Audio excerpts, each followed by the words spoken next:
13º Congresso do Novo Nascimento. E antes de partir eu já estou com saudade, né? E não é hipocrisia, porque cristão não pode ser hipócrita, ele tem que ser sincero. Então, se eu estou falando é porque é algo que vem do coração. A gente conviver com os irmãos, conhecer outros irmãos, né, aqueles que Deus tem aí ao redor do planeta, eu digo que isto é um privilégio só dos filhos de Deus. Sair de um lugar, ir para outro, encontrar pessoas que comungam da mesma fé, professam e creem na mesma mensagem, na mesma obra, no mesmo Deus e nesta obra maravilhosa. É um privilégio que Deus reservou para os seus filhos. Isso é muito gostoso. Pelo menos a mim, enche bastante o meu coração de alegria, sabe? E eu gostaria de meditar com os irmãos sobre alguma coisa que a gente pudesse fazer um fecho, tivesse uma conclusão, chegasse a uma conclusão diante daquilo que nós ouvimos nestes dias, né? Sexta à noite, ontem de manhã e à noite, agora pela manhã. E eu estive pensando num assunto que Deus colocou no meu coração e eu gostaria de compartilhar com os irmãos, lendo primeiro o que Jesus disse aqui no capítulo 17 do Evangelho escrito por João. João, capítulo 17, no versículo 3, Jesus disse uma coisa aqui que nos chama a atenção e nós devemos meditar e prestar bastante atenção naquilo que ele disse. Ele disse assim: e a vida eterna é esta, que te conheçam a ti, o único Deus verdadeiro, e a Jesus Cristo, a quem enviaste. Vamos orar? Pai, que pela tua infinita graça e misericórdia, o Senhor continue falando aos nossos corações e nos revelando sempre a pessoa do Senhor Jesus e a obra consumada na cruz do Calvário, e que o teu Espírito Santo tenha liberdade de ação no meio do teu povo, convencendo-nos sempre acerca do pecado, da justiça e do juízo. E é no nome de Jesus que nós oramos e te agradecemos. Amém.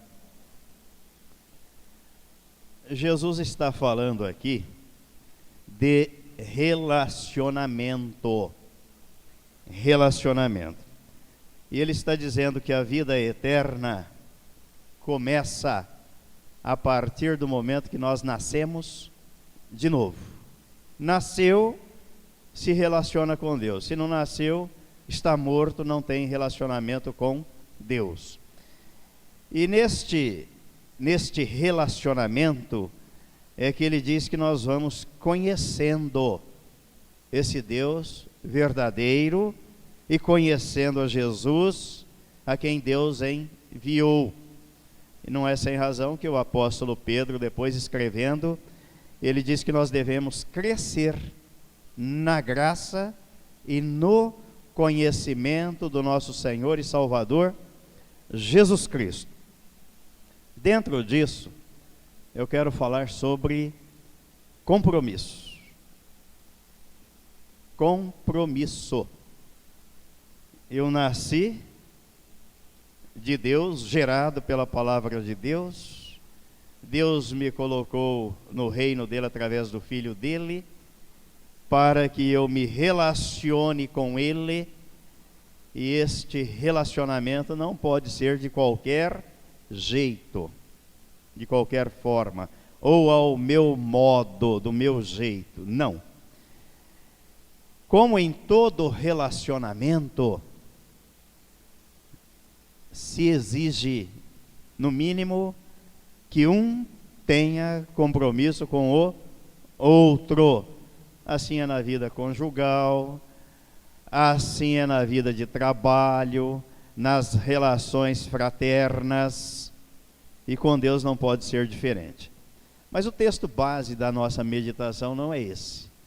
Esse daqui é para mostrar que é exigido da parte de Deus, da palavra dele, que nós tenhamos um compromisso com este Deus que nos salvou, que nos regenerou, que nos tirou das trevas e nos transportou para o reino do Filho do seu amor.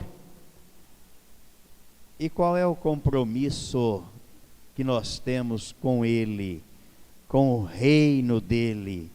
Como é que nós temos encarado este compromisso? E eu me lembrei de um texto que é muito rico nesse sentido, e nós fizemos uma meditação na igreja sobre isso, e por isso eu aproveitei para compartilhar com os irmãos sobre este assunto. Está no livro de Atos, no capítulo 20.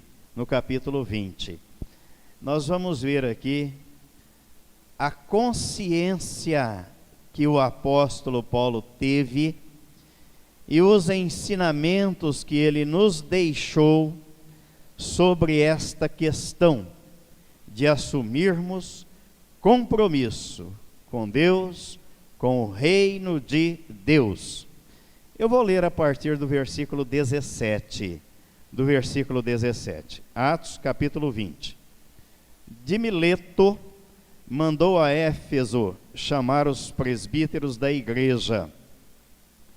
E quando se encontraram com ele, disse-lhes: Vós bem sabeis como foi que me conduzi entre vós em todo o tempo, desde o primeiro dia em que entrei na Ásia, servindo ao Senhor com toda humildade, lágrimas e provações que pelas ciladas dos judeus me sobrevieram, jamais deixando de vos anunciar coisa alguma proveitosa, e de vô-la ensinar publicamente e também de casa em casa, testificando tanto a judeus como a gregos o arrependimento para com Deus e a fé em nosso Senhor Jesus Cristo.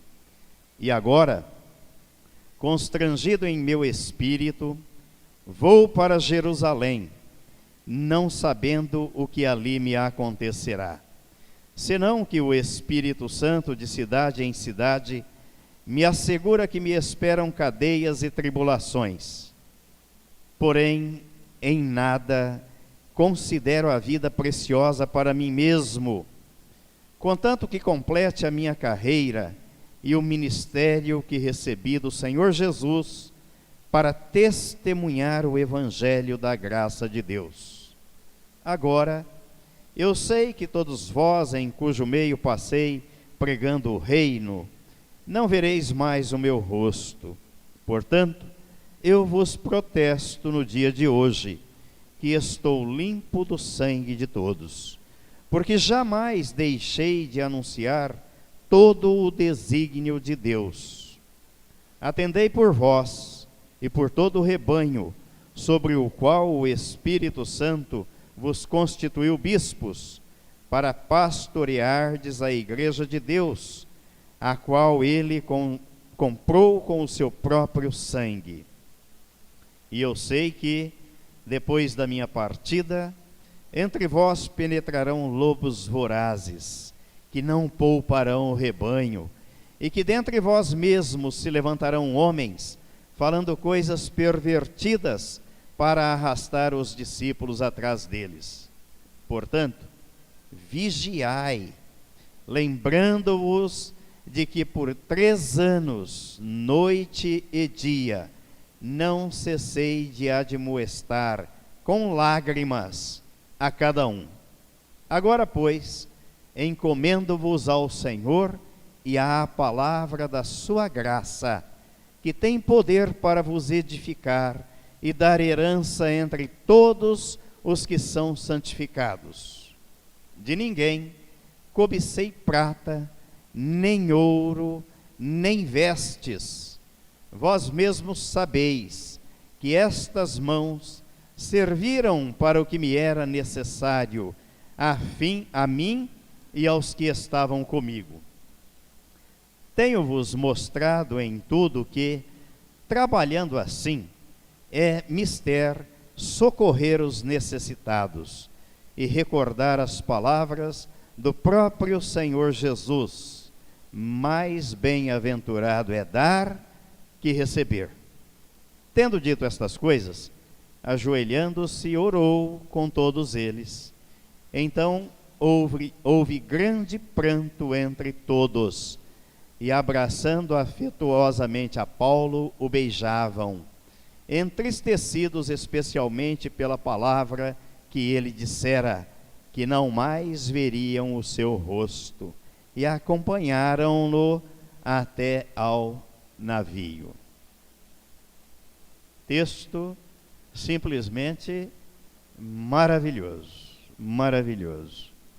Mostra o engajamento, o compromisso que ele assumiu com o reino de Deus, com o reino de Deus.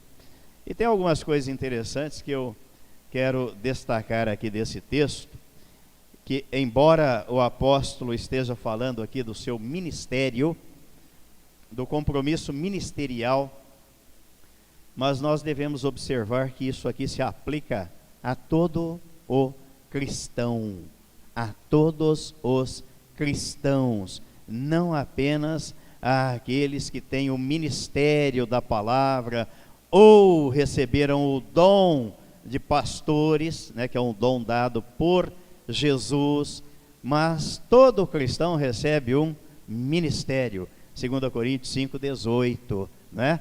Todo cristão que foi regenerado pela graça de Deus, ele tem este ministério da reconciliação, para contar ao pecador como é que Deus o reconcilia com Cristo, ou mediante o Senhor Jesus.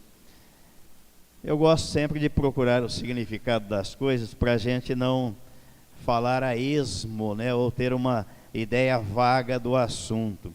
Mas compromisso significa acordo, significa adesão, são as definições que o dicionário dá para compromisso. Aliança, ajustamento, avença, conciliação, consenso, engajamento, contrato, são as definições para compromisso. A gente, à medida que vai caminhando no ministério pastoral, vai observando na igreja e na vida de alguns dos membros que falta exatamente isto. Eu digo, e eu não digo isso, mas a Bíblia mostra isso, que Deus dá a visão. E cada um caminha pela visão que possui, que recebe. Então é uma das coisas que eu sempre peço e clamo a Deus: me dê cada vez mais a visão do teu reino, do teu reino. E a gente tem experiências, né, porque vai ficando mais jovem e vai ganhando mais experiências na vida, não é? Eu me lembro que da última igreja tradicional que eu saí, nós estávamos lá pregando a mensagem da cruz na escola dominical. Óbvio, eu não era o pastor da igreja. E a coisa ia bem enquanto não mudou o pastorado da igreja. Aí veio um outro pastor e ele começou a ficar enciumado. E começou a falar pelos cantos que ele dizia, usava uma expressão até chula. Tem neguinho por aí pregando heresia dentro da igreja. E aquilo chegou aos meus ouvidos. E o único que destoava da tradição era eu, ali no meio. Mas como me fora confiado a classe de homens na escola dominical, eu aproveitava e ensinava a mensagem da cruz. Aí um fala, e o outro fala, e o outro fala. Bom, se o povo está falando, é porque deve ser verdade. E eu fui direto na fonte. Como ele não teve a coragem de vir até mim, eu fui até ele. Pastor, o senhor está dizendo aí que eu estou pregando heresia. Eu? Falei, as pessoas vêm me contar. Elas são mentirosas então. Ou é o senhor o mentiroso? Não, irmão. Falei, não, a gente não pode brincar com coisa séria. A gente tem que tratar as coisas com a sua devida seriedade, a seriedade que elas merecem.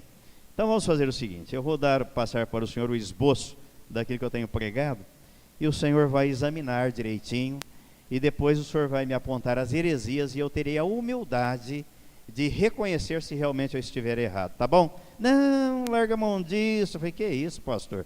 Você não pode tratar as coisas assim, até porque o senhor é o pastor dessa igreja e eu não sou. E eu não posso contaminar o seu rebanho, porque o senhor vai prestar conta dele depois para Deus, não eu, tá certo? Não quero estragar o seu ministério. Vou lhe dar 15 dias, tá bom? Não, irmão, não, tem que ser assim. Porque se o senhor não me apontar as heresias, eu vou embora da igreja. Que isso? Falei, E passaram os 15 dias e ele não deu resposta nenhuma. E eu voltei. E aí, pastor, como é que é? Examinou o esboço, pôde detectar as heresias? Não, o irmão está com a cabeça quente. Falei, quem esquenta a cabeça é palito de fósforo, não é? Eu não estou com a cabeça quente. Já que o senhor não detectou nenhuma heresia, então eu vou fazer o seguinte, eu estou indo embora da igreja. Não, irmão, não faça isso. Faço. Sabe por quê? Porque Deus me deu a visão do reino. Ele não me deu visão de placa de igreja. Placa de igreja é invenção e criação humana. Jesus, quando disse a Pedro, tu és Pedro, sobre esta pedra eu edificarei a minha igreja, e as portas do inferno não prevalecerão contra ela. Qual é o nome da igreja? No livro de Apocalipse, Jesus deu a João a visão dos glorificados. E ele pergunta, quem são estes? E de onde vieram?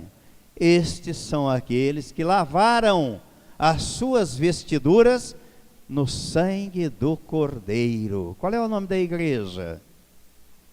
Então Deus não me deu visão de placa, de denominação. Ele me deu a visão do reino dele.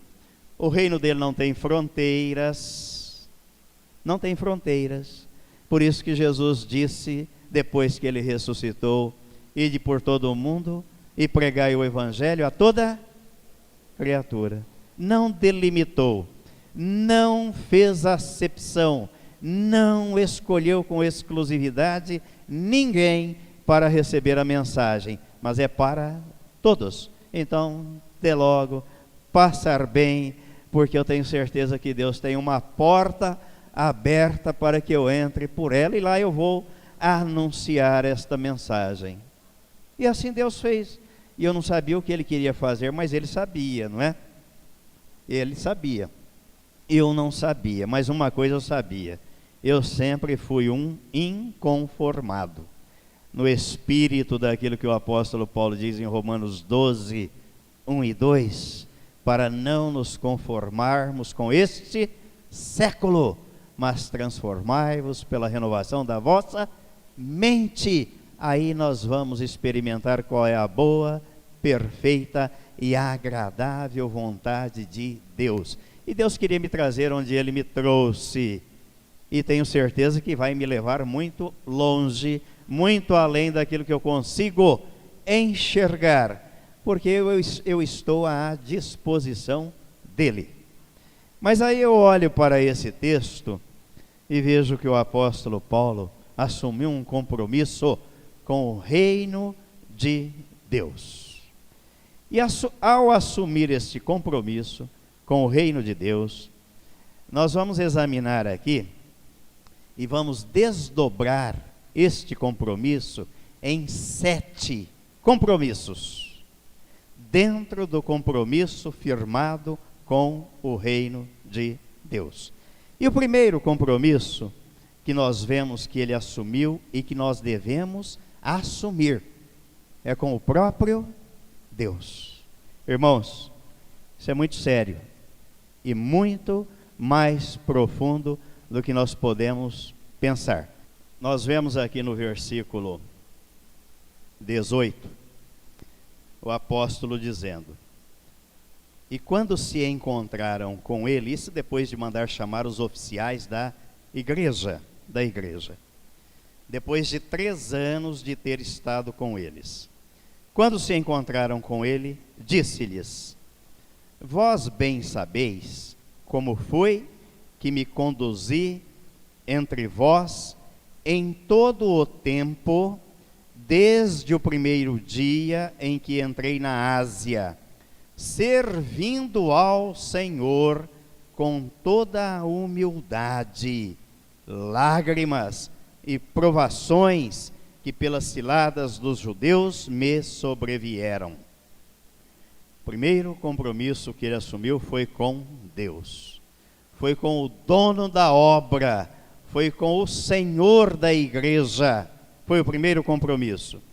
Isto significa que compromisso com Deus está calcado, baseado num relacionamento com Ele e que precede, vem antes do trabalho a ser, ou do ministério a ser desenvolvido. Compromisso precede, vem antes do ministério. Eu devo assumir um compromisso com o meu Senhor. E quando a gente faz assim, a gente goza de uma paz e de uma felicidade enorme. Sabe por quê?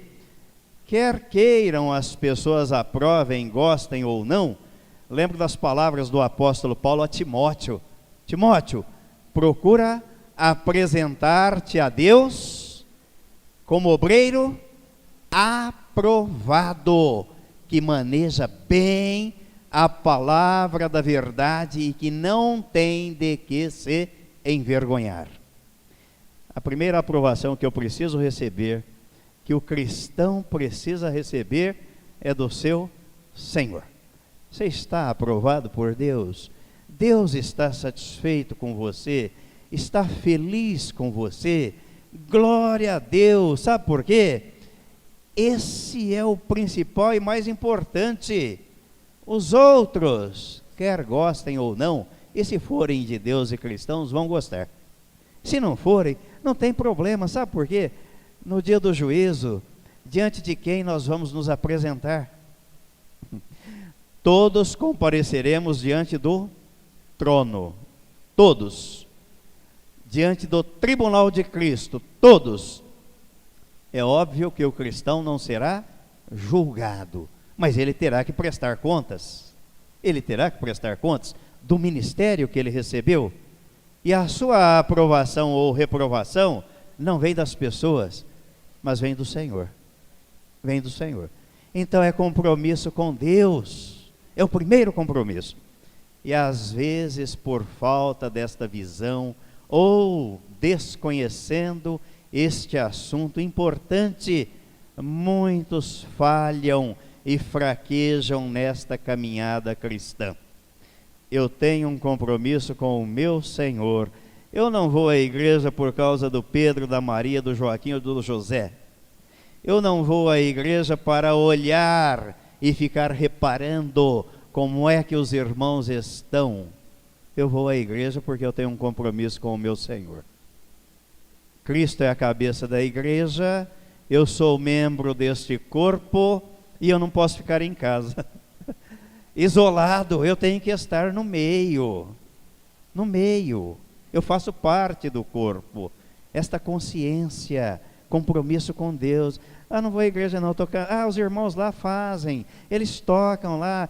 Hoje não vai dar, eu levantei tarde, eu estou cansado, eu achei que fosse chover, ou então estava ventando muito, né? Ou então eu estava começando a ficar resfriada. Que isso? Cadê o seu compromisso com o Senhor?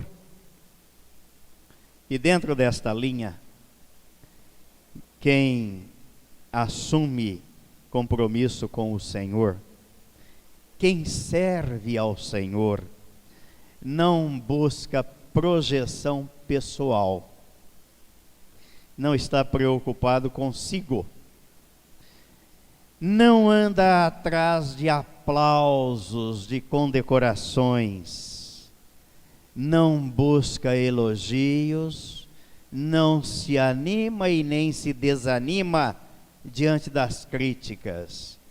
Aliás, receber elogios é um perigo. É um perigo muito grande. E a gente deve ter muito cuidado com os elogios.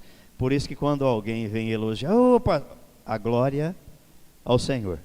Transfira para Ele a glória, porque a glória é dele. É dele. Quem assim age, não teme ameaças e nem se intimida diante das perseguições. O camarada veio me perseguir. Olha que bem danado que ele fez para mim, hein? Deus usou aquele homem. Aliás, na verdade, Deus usou um adolescente de 13, 14 anos, quando eu frequentava a igreja presbiteriana. Isso lá se vai aí há uns 25 anos, mais ou menos, né? Ou mais, uns 30 anos. Um adolescente. Numa reunião de grupo familiar, numa casa, era um culto de ações de graças pelo aniversário lá de um dos membros da casa. E eu sempre manifestando o meu inconformismo com as coisas que eu ouvia, via e olhava na Bíblia, mas a Bíblia diz de modo diferente do que estão fazendo e ensinando. Esse menino, esse adolescente, virou para mim e me chamava de doutor, né? Olha como Deus usou aquele menino. Doutor, tem igreja para todos os gostos. Eu falei, você está certo. Eu é que estou no lugar errado. Vou procurar realmente o meu lugar. Estou no lugar errado. 1 ano orando, 1 ano a partir daquele episódio. Senhor, me mostra onde é que o Senhor quer me levar, porque eu estou no lugar errado. Sabem qual era o texto que Deus colocava na minha mente? O chamado de Abraão. Abraão, sai da sua terra, sai do meio da sua parentela e vai para um lugar que eu te mostrarei. É lógico que na hora você não entende nada. Depois o tempo passa, você olha para trás e vê como Deus foi agindo na sua vida. Orava de novo, 1 ano. Senhor, me mostra o lugar que o Senhor quer me levar. A minha querida esposa ali ficava brava, né? Porque nasceu no berço presbiteriano, abandonar o presbiterianismo, né? Tanto é que eu saí de lá e ela ficou 1 ano. Ela continuou 1 ano lá. A gente não pode obrigar ninguém a fazer nada. Se não for convencido pelo Espírito Santo, não é pela força e não é por violência. 1 ano, mas depois de 1 ano perambulando para tentar encontrar um lugar, Deus me colocou nesta denominação, e que eu fiquei lá 7 anos, até eu ouvir pela 2ª vez que eu estava pregando heresias. E Deus me mostrou, meu filho, o meu reino não tem porta, não tem fronteira, não tem muro, não tem barreira. Ele é grande e tem espaço para quem quiser. Então, assumir esse compromisso com Deus, a gente não se intimida diante das ameaças.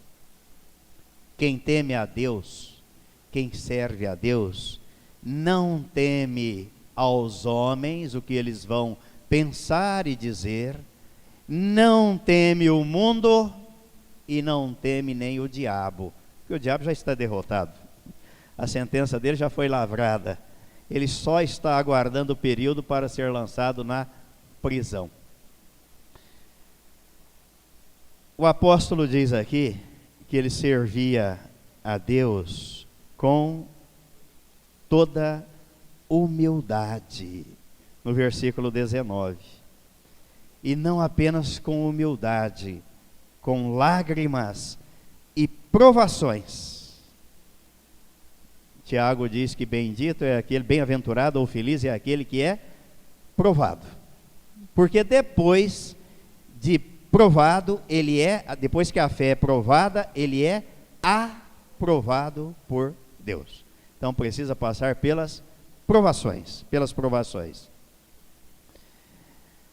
Ele servia a Deus com humildade. Muita gente bate no peito e diz que serve a Deus com humildade. E na verdade faz propaganda do próprio trabalho.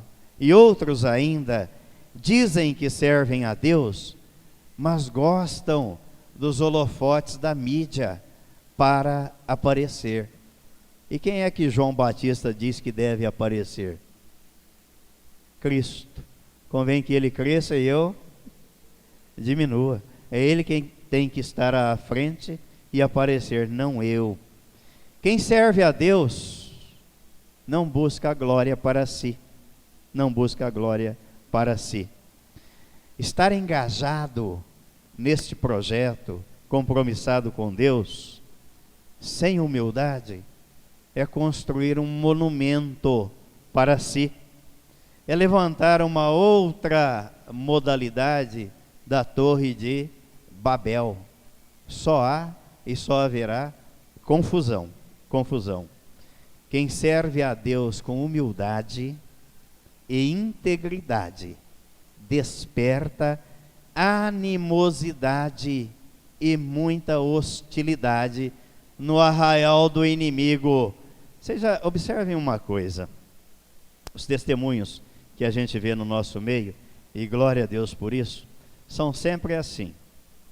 E o pastor Ani acabou de dizer aqui, ficou 11 anos pregando, mas ele mesmo no fundo não tinha o descanso, a segurança, a confiança de que Cristo vivesse nele. Foi isso? 11 anos. Os testemunhos são sempre assim.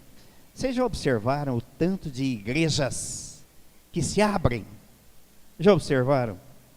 Às vezes você passa numa quadra, tem uma em cada quarteirão, uma em cada esquina, uma igreja. Entrem e façam uma pesquisa. Em quantas vocês vão ouvir a mensagem do Evangelho da graça de Deus? Em quantas? O que é que isso significa? Que enquanto as igrejas forem abertas, sem o compromisso com Deus, mas for obra do homem, o diabo fica deitado, sossegadinho, tranquilo, quietinho. A hora que você começa a pregar a mensagem do Evangelho da graça de Deus e a morte do pecador no corpo de Cristo, aí ele se levanta. Aí ele fica furioso. Então você está despertando a fúria do inimigo. Por quê? Porque é ali que ele vai perder a pessoa. Enquanto a pessoa não fizer a confissão da sua morte no corpo de Cristo, e que está crucificada com Cristo, e de que ela não vive mais, mas que Cristo vive nela, enquanto ela não fizer isso, não tem problema, não muda nada. Mas quando ela fizer esta confissão, testemunhar isso publicamente, acreditar sinceramente de coração, haverá uma baixa no inferno. Haverá uma baixa. E o inimigo se levantará. E Jesus disse, é uma expressão de Jesus que eu fico sempre admirado, porque parece uma contradição, mas ele disse: vocês estão pensando que eu vim trazer paz? Eu vim trazer espada. Eu vim causar divisão. E onde é que ele disse que começa a divisão? Em casa. Em casa, dentro de casa, começa a divisão. Enquanto todo mundo é crente, não tem problema, fala a mesma língua. O problema começa a hora que surgem os cristãos. A gente viveu essa experiência e vive no seio da família. Todo mundo crente. Ah, beleza, vamos sentar juntos, sem problema. Olha, agora eu sou um cristão. Mas por que você é cristão? Porque agora eu ganhei a vida de Cristo. Ah, mas espera aí, não é bem assim. Já começa assim, né? Não é bem assim. Ah, não? Como é que é? Segundo compromisso que o apóstolo assumiu. O primeiro foi com Deus. Não podemos esquecer a ordem, irmãos. O primeiro compromisso foi com Deus. O segundo compromisso que ele assumiu foi com ele mesmo. Ué, assumir compromisso consigo mesmo? É. Porque no versículo 18, ele diz: vós bem sabeis como foi que me conduzi entre vós, em todo o tempo, desde o primeiro dia em que entrei na Ásia. Então, o que é que isto significa? Que nós devemos ter um compromisso conosco mesmo. Primeiro com Deus, depois comigo. Eu não posso me dissociar daquela visão que Deus me deu do reino dele. Eu assumi um compromisso com ele. Agora eu tenho que ser coerente. Tem que haver coerência. Aí está o compromisso comigo mesmo. O cristão precisa cuidar. E vejam o que o apóstolo Paulo diz aqui no versículo 31. Ó, portanto, vigiai. Lembrem que Jesus deixou a mesma recomendação: vigiai e orai. Por quê? Porque não sabeis a que dia virá o vosso Senhor. Vigiai, é uma vigilância. Pastor não tem que ficar vigiando ovelha. Era uma das coisas, uma das visões que eu tinha da igreja tradicional, e que quando o pastor Ivolte disse que eu precisava ou deveria ser consagrado ao ministério, o meu joelho bateu um no outro, né? Eu falei, não, isso não. A resposta foi essa: ministério pastoral, não. Gosto do evangelho, da Bíblia, mas ser pastor eu não nasci para isso. Aí ele disse, não, mas aquele que não nasceu, Deus capacita, Deus chama, Deus vocaciona. Eu falei, pastor, o senhor acha que eu vou ficar correndo atrás de crente, vigiando crente? Ele falou, isso é coisa da tradição. Você prega para elas o novo nascimento, ensina como estar em Cristo, e Deus vai cuidar das pessoas. Ah, mas então tem diferença. Aí está certo. Aí faz uma grande diferença. Eu não dou conta nem de mim, eu vou dar conta de ficar correndo atrás das ovelhas. O que você fez? Onde é que você foi? Como é que você... Não.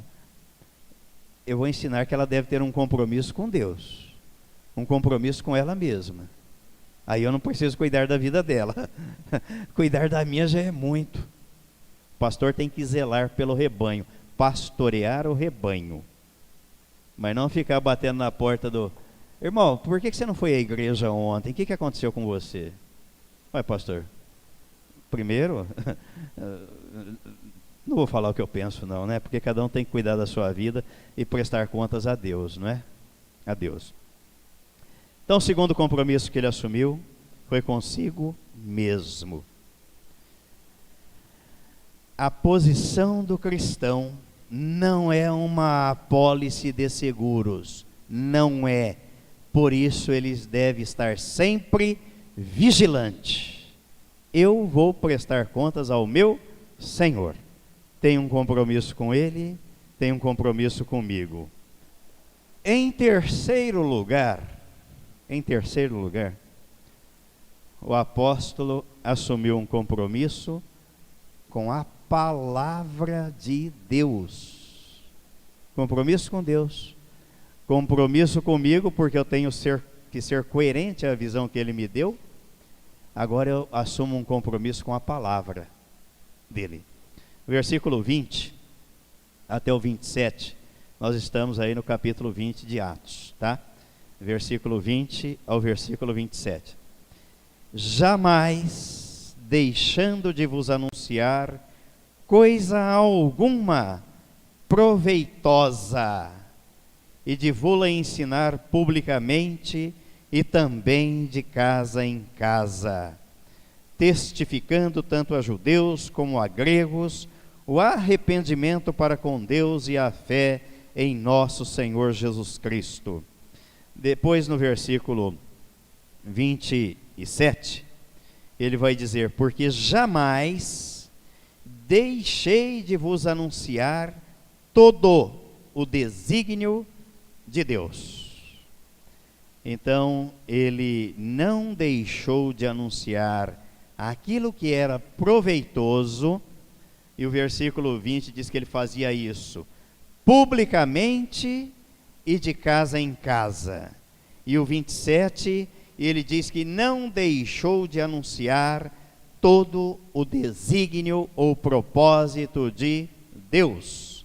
Então, o terceiro compromisso, ele assumiu com a palavra de Deus. Isto significa que Deus não tem compromisso com a palavra do pregador. Deus tem compromisso com a palavra dele. E se nós estamos compromissados com a palavra dele, ele honra aquilo que está escrito em sua palavra. E ele disse ao profeta que a sua palavra, o profeta Isaías, que a sua palavra não volta vazia. Ela vai produzir para ele o fruto para o qual ele a designa. Mas nós devemos ter compromisso com a palavra de Deus. Isso é mais importante do que qualquer outro compromisso que queiramos fazer ou assumir com quem quer que seja. Eu tenho um compromisso com Deus, eu tenho um compromisso comigo de ser fiel e coerente a Ele, e eu tenho um compromisso com a palavra dEle. E essa foi uma das respostas que eu dei àquele pastor. Pastor, eu não tenho compromisso com a placa da sua igreja, eu tenho um compromisso com a palavra de Deus. E a palavra de Deus me mostra que o reino de Deus não tem fronteiras. Não tem fronteiras. O apóstolo pregou salvação, pregou arrependimento e fé, e ensinou com fidelidade. É isso que ele diz aqui no versículo 20 e 21, né? Não deixando, jamais deixando de vos anunciar coisa alguma proveitosa, e de vos ensinar publicamente, e também de casa em casa, testificando, tanto a judeus como a gregos, o arrependimento para com Deus e a fé em nosso Senhor Jesus Cristo.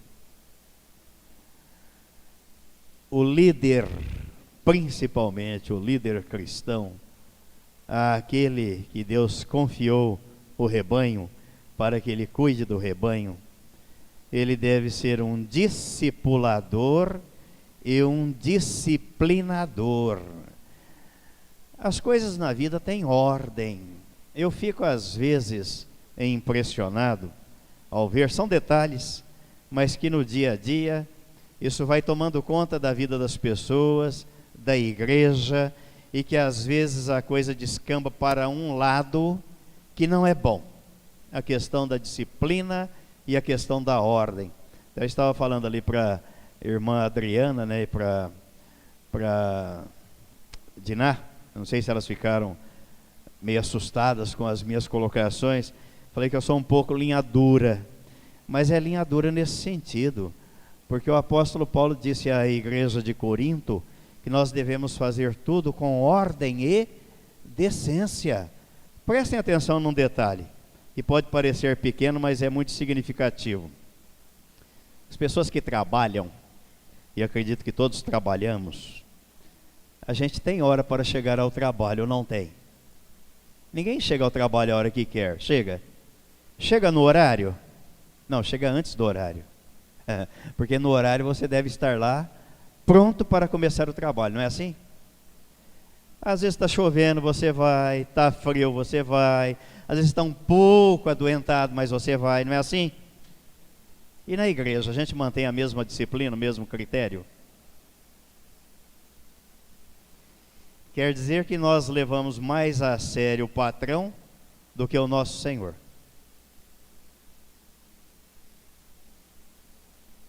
A minha conclusão está errada? Então tem alguma coisa errada aí, não tem? Nós devemos levar mais a sério o nosso Senhor, lá na minha casa tem essa briga, né? O horário de ir para a igreja. Porque a minha mulher quer chegar no horário, né? E eu digo para ela que eu devo chegar antes do horário. Bem antes. Bem antes. Bem antes. Sabe por quê? O juiz marca uma audiência 13 horas. Sabe que hora que eu chego lá? 12h30. Ele marca uma audiência 15 horas. Sabe que hora que eu chego lá? 14h30. Agora eu tenho uma escola dominical que começa às 9 horas. Eu chego lá às 8h30. O culto começa às 19 horas. Eu chego lá às 18h30. O meu Senhor é mais importante. Eu tenho um compromisso com Ele. Eu não posso chegar nem em cima do horário. Eu tenho que chegar antes. Eu tenho que chegar antes. Então a gente dá para começar a corrigir essa questão no nosso meio, não dá, irmãos? Dá, né? A gente ser mais zeloso. Espera aí, o culto vai começar às 19. Não, então eu não posso chegar às 19. Eu devo chegar antes das 19 horas. Antes.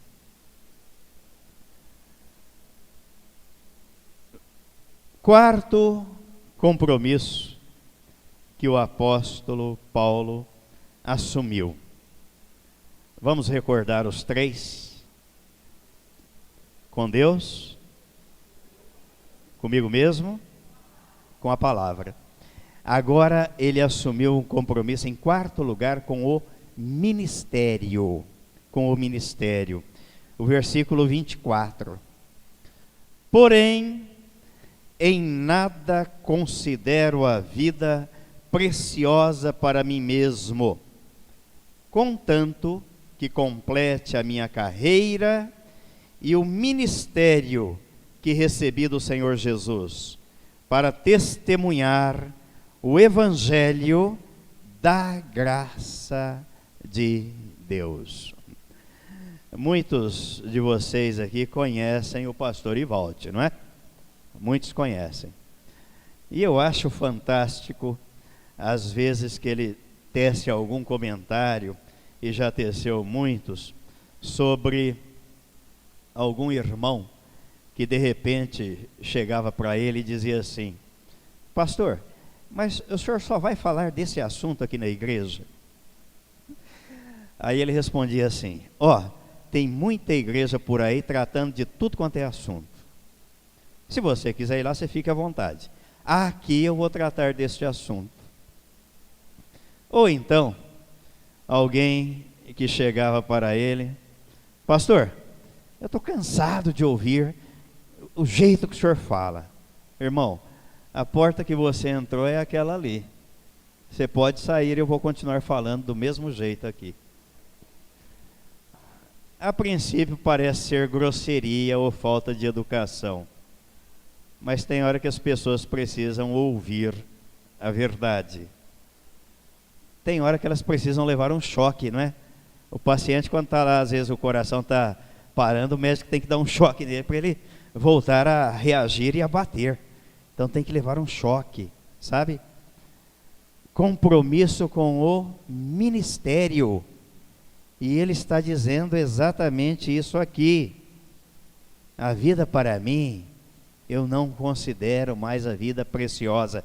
E ele chegou àquela conclusão: enquanto eu viver aqui é Cristo, morrer é lucro. É lucro. Alguém pode pensar assim, mas essa questão de compromisso com o ministério é para aquele que está à frente da igreja, ou que recebeu o ministério, o pastorado, ou de evangelização. Não, porque na segunda carta aos Coríntios 5,18, o apóstolo Paulo diz que todos nós recebemos o ministério da reconciliação. Ele diz assim, vamos ler o versículo 18, 2 Coríntios 5,18. Ora, tudo isso provém de Deus, que nos reconciliou consigo mesmo, por meio de Cristo, e nos deu o ministério da reconciliação. Então nós recebemos um ministério. Todo aquele que foi alcançado pela graça de Deus. E ele deve ter um compromisso com este ministério que recebeu do Senhor. Mas dentro do ministério do compromisso com o ministério que o apóstolo assumiu, existem 3 itens, 3 realidades aqui, que nós devemos considerar para que este ministério tenha a sua eficácia e seja desempenhado a contento. Primeiro, olha, vocação. Segundo, abnegação. E terceiro, entusiasmo. Ele disse que recebeu o ministério de quem? De quem? Do Senhor Jesus. Mas que coisa tremenda a vida deste homem, não é? Quando ele vai falar do Evangelho, na carta aos Gálatas, no capítulo 1, né? Esse é o Evangelho por mim anunciado, eu não aprendi de homem algum. A faculdade de teologia dele foi o deserto da Arábia, né? 3 anos no deserto da Arábia. E por isso ele teve a autoridade de chegar à igreja de Corinto, para instruir a igreja sobre a celebração da ceia, e dizer: olha, o que eu recebi do Senhor também vos ensinei. Ele recebeu de Jesus. Não foi no banco da escola. Não estou dizendo que não é para ninguém estudar, não é nada disso. Até porque eu estudei, continuo estudando, e a gente tem muito que aprender na vida. Saber não ocupa lugar, e sempre será bem-vindo.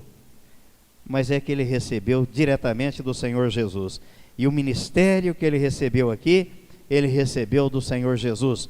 Então ele desempenhava com a vocação, ele desempenhava com dedicação e desempenhava com entusiasmo.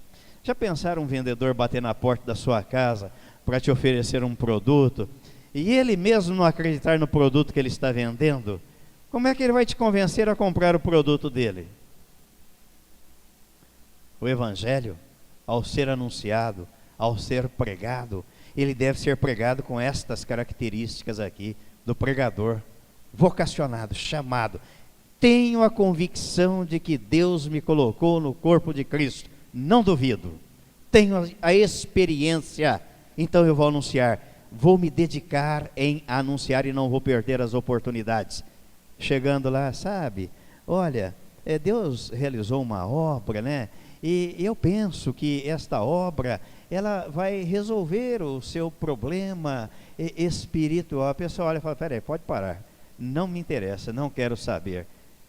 Meu amigo, Jesus está mandando dizer uma coisa para você. O quê? Se você não nascer de novo, você não pode entrar no reino de Deus. Mas como? Desperta o interesse do ouvinte, entusiasmo ao anunciar esta obra. O apóstolo diz que não entrou no ministério com outras intenções. Ele não tinha apenas convicção da sua vocação, mas ele tinha consciência das implicações do seu chamado,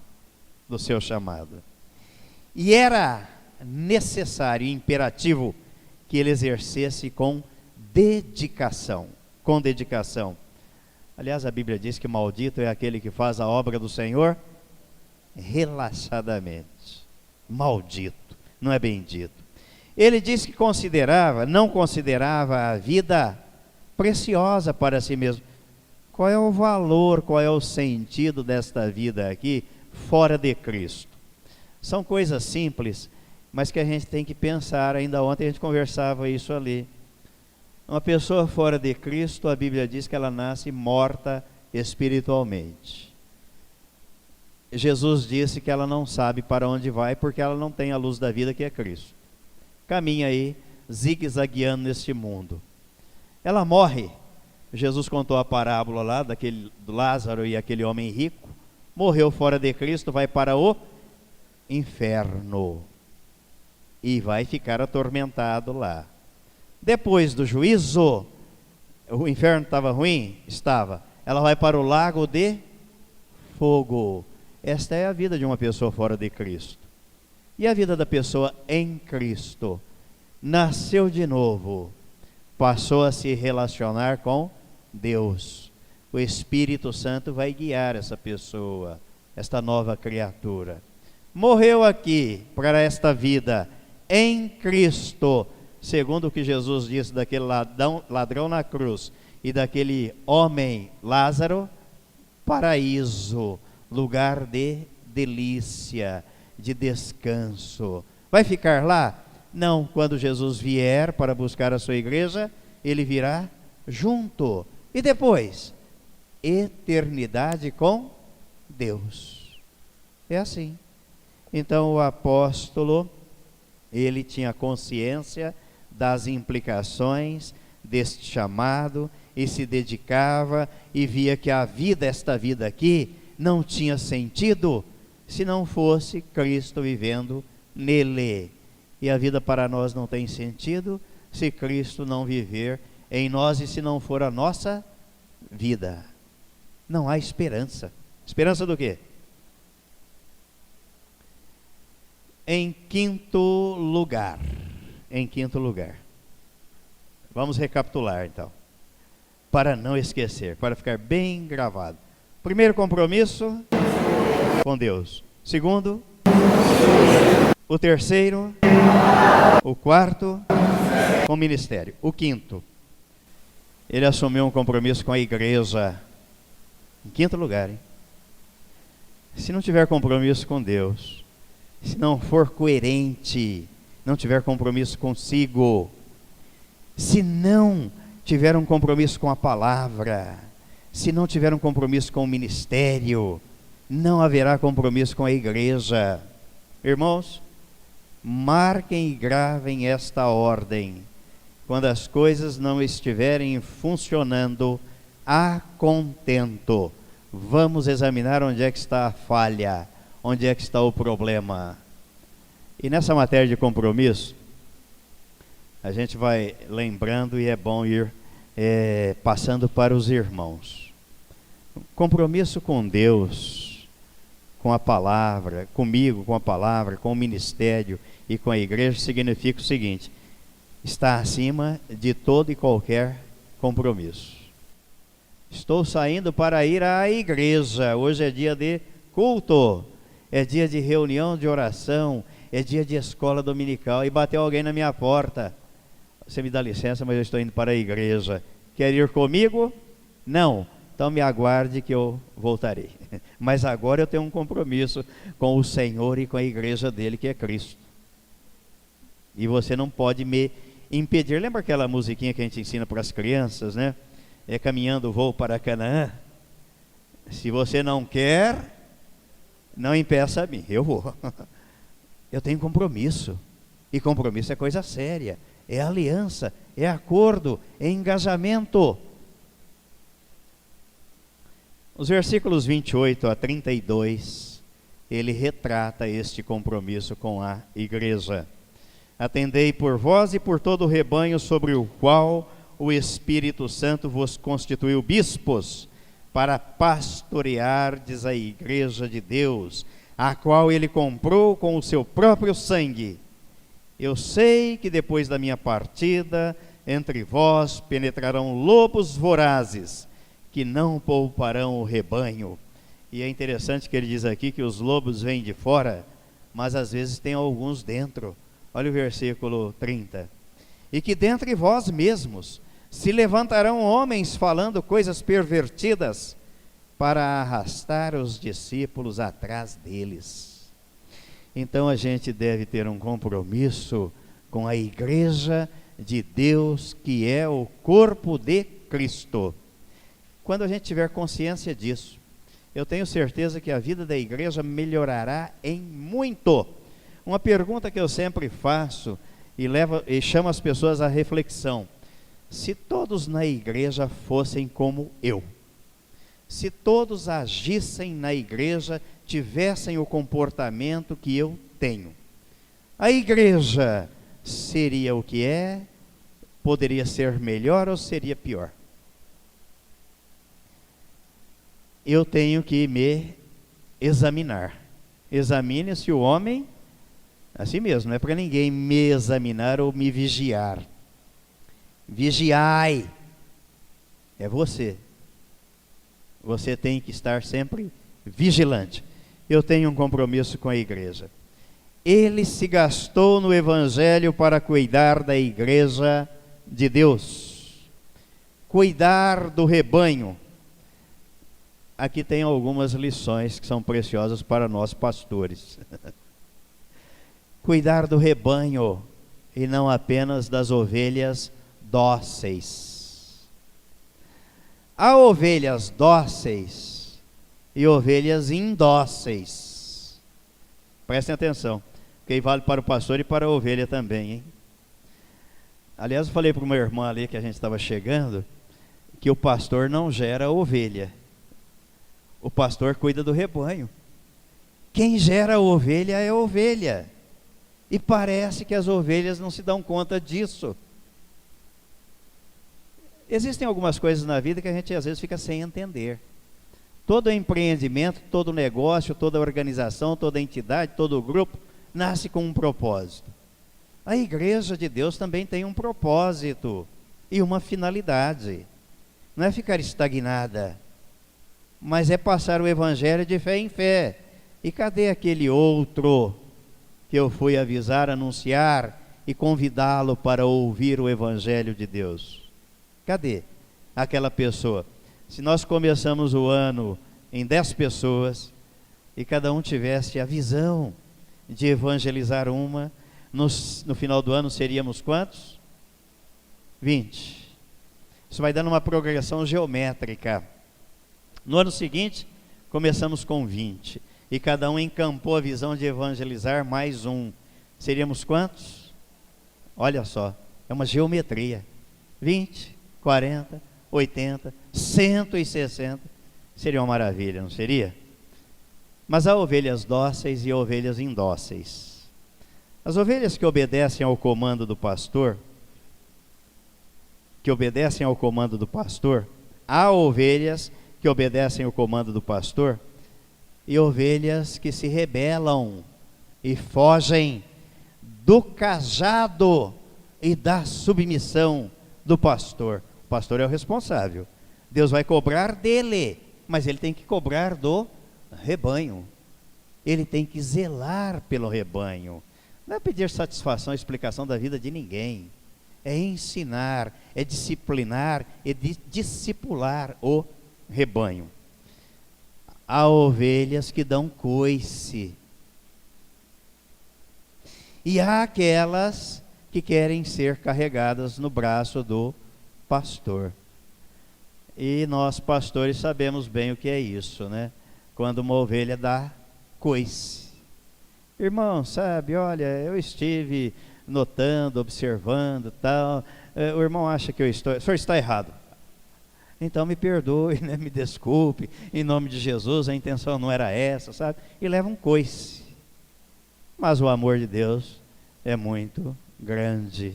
E é por amor.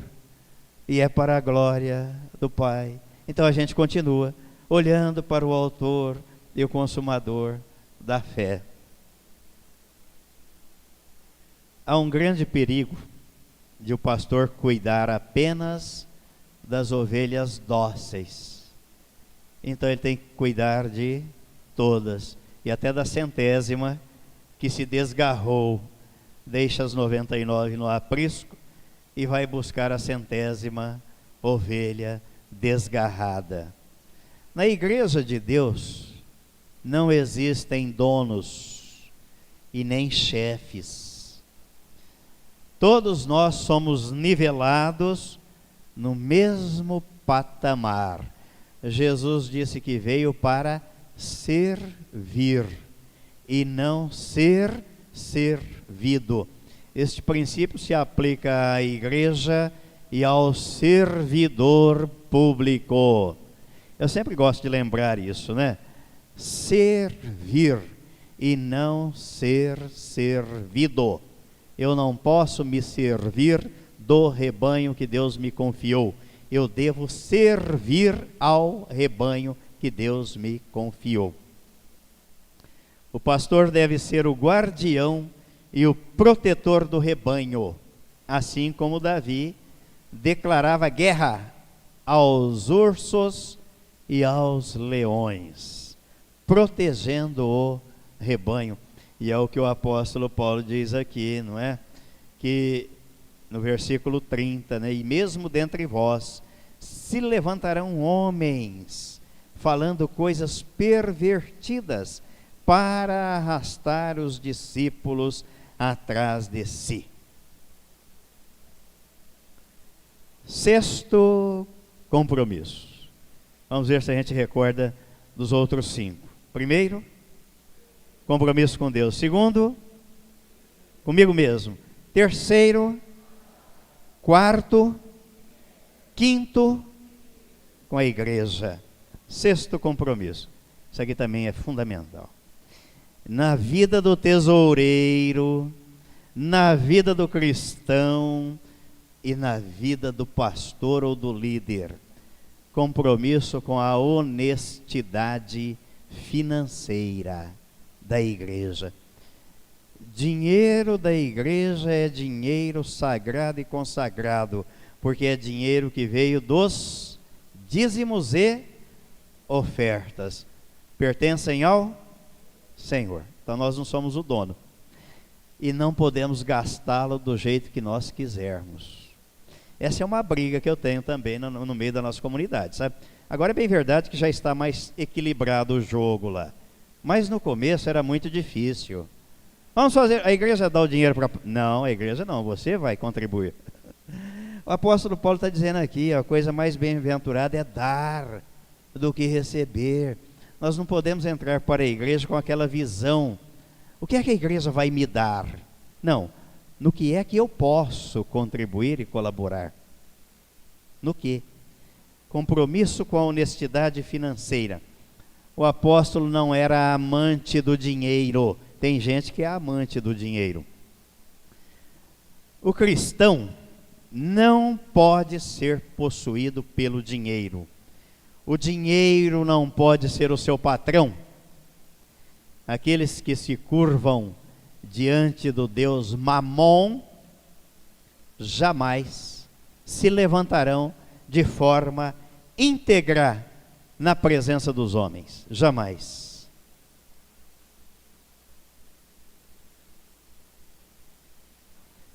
Os que amam o lucro jamais servirão ao rebanho.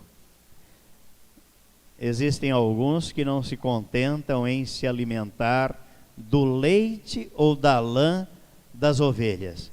Aí matam as ovelhas para comer a carne.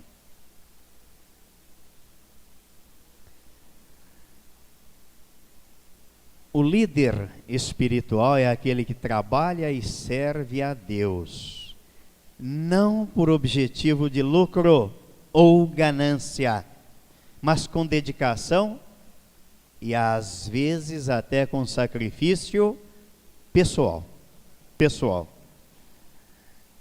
Neste episódio aqui, vejam o que é que o apóstolo Paulo diz, ó. No versículo 33, de ninguém cobicei prata, nem ouro, nem vestes. Vós mesmos sabeis que estas mãos serviram para o que me era necessário, a mim e aos que estavam comigo. E tenho-vos mostrado em tudo que, trabalhando assim, é mister socorrer os necessitados e recordar as palavras do próprio Senhor Jesus. Mais bem-aventurado é dar que receber. Qual era a profissão do apóstolo Paulo? Fabricava tendas. Agora vejam que coisa interessante. Da fabricação de tendas vinha o seu sustento. E ele pregava o evangelho. Quando a igreja, os irmãos, os cristãos, lhe faziam ofertas e donativos, e ele não trabalhava sozinho, né? Ele tinha sempre os seus auxiliares, sempre. Quando as ofertas eram suficientes, ele afrouxava um pouco a atividade secular e se dedicava mais à pregação do Evangelho. Quando as ofertas escasseavam, ele tinha que trabalhar um pouco mais fabricando tendas para suprir as suas necessidades e daqueles que o ajudavam. Mas ele não deixava de fazer nenhuma coisa e nem a outra. Então ele tinha um compromisso com a honestidade financeira. E ele não pregava o Evangelho por interesse, para comprar fazenda, avião, carro blindado, emissora de rádio, de televisão, nada disso. Era o Evangelho. Quando ele foi para Roma, ele ficou preso 2 anos em Roma. O texto diz que ele bancava a despesa da casa, porque lá ele foi contemplado com a prisão domiciliar. Diferente da que a gente tem hoje, né? Diferente. Prisão domiciliar. Acorrentado ao soldado que tomava conta dele. E ele pagava as despesas do próprio bolso, o aluguel da casa e os custos que o Estado tinha com aquele soldado. 24 horas, hein? 24 horas, soldado vigiando e acorrentado, algemado ao braço do apóstolo Paulo. E ele escreve a Timóteo e diz assim: eu estou algemado, mas a palavra de Deus não. Então ele pregava, e as pessoas vinham ouvir o Evangelho. Ficou 2 anos preso, foi solto, e depois, sob o império do tirano, do governador seguinte, do imperador seguinte, ele voltou para a prisão, e lá ele foi decapitado. Essa foi a história final deste homem de Deus, mas morreu glorificando a Deus. Glorificando a Deus. Então ele tinha um compromisso aqui também com a honestidade financeira. E vamos para o 7º compromisso. 7º compromisso. Um compromisso com a afetividade. Afetividade. Está aqui nos versículos 36 a 38. Tendo dito estas coisas, ajoelhando-se, orou com todos eles. E então houve grande pranto entre todos. E abraçando afetuosamente a Paulo, o beijavam, entristecidos especialmente pela palavra que ele dissera, que não mais veriam o seu rosto, e acompanharam-no até ao navio. Sabe o que isso significa? Que dentro da igreja, este amor que Deus derramou no nosso coração pelo Espírito Santo, ele precisa ser verbalizado e precisa ser demonstrado em atitude. Às vezes nós padecemos deste mal e cometemos esta falha na nossa casa, na nossa família e dentro da igreja. Afetividade. Compromisso com a afetividade. Tem um livro escrito por um escritor americano, Gary Chapman, e ele fala das 5 linguagens do amor. Nós aproveitamos esse livro lá para um dos encontros de casais que nós fizemos. E as linguagens de amor, elas se expressam em atitudes, em comportamentos. O amor de Deus se expressou em atitude, em comportamento, não simplesmente em palavra, porque Deus tomou uma atitude, amou o mundo de tal maneira que deu o seu Filho unigênito. Assim nós devemos fazer. Como é que o meu irmão, como é que a minha mulher, como é que os meus filhos sabem que eu os amo? Através daquilo que eu demonstro, através das minhas atitudes.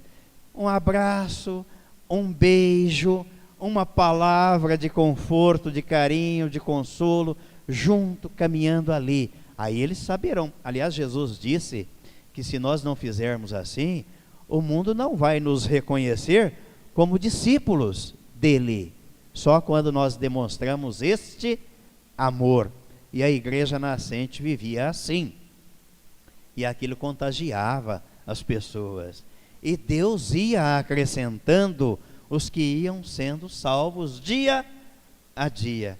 Às vezes eu fico observando que pode ser uma falha nossa e que está contribuindo para que a igreja não cresça.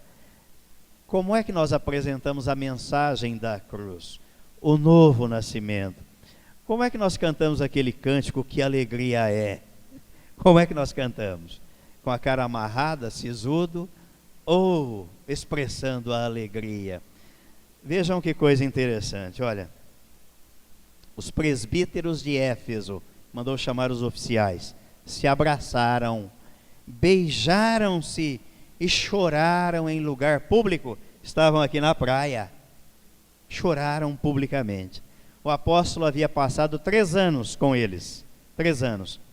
E isto foi suficiente para que eles criassem vínculos, formassem laços de amizade. E agora eles demonstravam a intensidade daquele amor, O amor precisa ser demonstrado. Algumas pessoas no nosso meio, dos nossos irmãos, às vezes, e eu gosto de abraçar, porque eu descobri que a minha linguagem de amor é exatamente este contato físico, é receber o calor do outro. E eu abraço, a não ser aquela pessoa que você percebe que, de repente, ela prefere manter a distância e o respeito. Mas se me dar a oportunidade, eu abraço o irmão. Eu abraço as pessoas. Houve empatia, eu dou um abraço, seja homem, mulher, jovem, criança, idoso ou não. E há muita gente no nosso meio que, de repente, o único abraço que ela ganha na semana toda é aquela que o pastor dá lá na porta da igreja na hora que ele está despedindo do irmão. O único abraço. Então existe uma carência, e nós somos carentes de afeto, e nós precisamos aprender a comunicar este afeto uns aos outros, porque a comunidade cristã é a comunidade que é marcada pelo amor de Deus, o amor de Deus que é derramado no nosso coração pelo Espírito Santo. Então precisamos transmitir, a aprender a comunicar este amor. 5 minutinhos só para terminar aqui. Vamos recapitular aí? Primeiro compromisso. Deus. Segundo. Terceiro. O quarto. O quinto. O sexto. E o sétimo. Afetividade. Conclusão. A prática destes compromissos nos levam a atitudes que vão fazer a diferença ao longo da caminhada. E aí,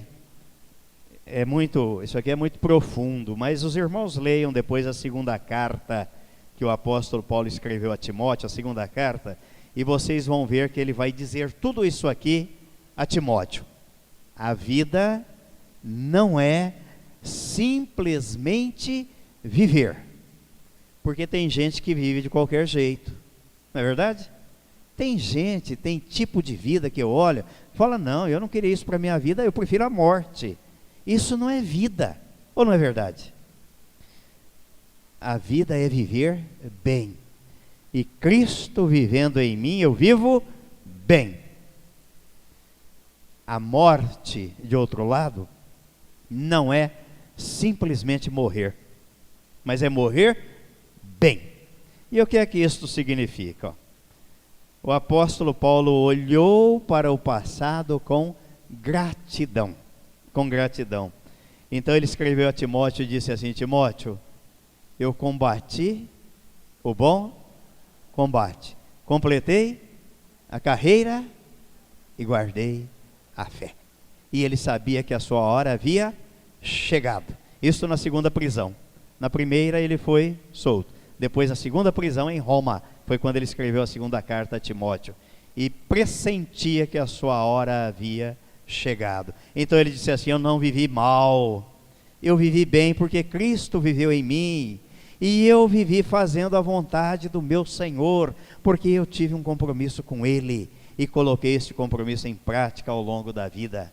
Então por isso, as cortinas da vida estão se fechando para mim, mas eu parto desta vida com alegria, assim como Estevão fez. Lembram como é que Estevão morreu? Lembram? Apedrejado e vendo quem? O céu aberto e Jesus assentado. Morreu sorrindo. Há muita gente que morre sorrindo em Cristo, mas fora de Cristo, a pessoa vê o inferno e não quer ir para lá de jeito nenhum. Que o Senhor abençoe a cada um de nós. Continue abençoando, em nome de Jesus.